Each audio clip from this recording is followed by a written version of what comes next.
October November মাসে বাগান বিলাস গাছের জন্য বিশেষ একটা পরিচর্যার প্রয়োজন হয়। সেই ভিডিও তোমাদেরকে আমি অলরেডি শেয়ার করে দিয়েছি, নিচের লিঙ্ক দিয়ে দিলাম, তোমরা দেখে নিতে পারো। তো অক্টোবর মাসের মিডিল টাইমে আমি গাছে দিয়েছিলাম মিক্সড খাবার। কয়েকটা গাছকে আমি পুরোপুরি রিপোর্ট করেছিলাম। তো 2 সপ্তাহ পরে তোমাদেরকে তার রেজাল্টটা দেখাচ্ছি। দেখো আগে গাছগুলো কীরকম ছিল আর এখন কতটা বুশি হয়েছে।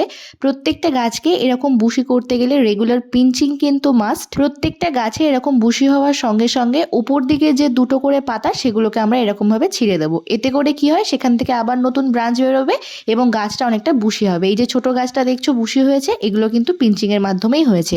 আর মিক্সড খাবার কি গাছে আমি দিয়েছিলাম সেটার জন্য তোমরা অবশ্যই লং ভিডিওটা চেক করে নিতে পারো। কোনো গাছকে পুরোপুরি রিপোর্ট করে দিয়েছিলাম, মাটিটা পুরো চেঞ্জ করে। সেক্ষেত্রে মাটি, বালি আর এই মিক্সড খাবার মিশিয়েছিলাম। আর কিছু কিছু গাছে ওই উপরের পুরোনো মাটিটা সরিয়ে তার জায়গাতে একটু মিক্সড খাবার দিয়ে আবার পুরোনো মাটি দিয়ে ঢেকে দিয়েছিলাম।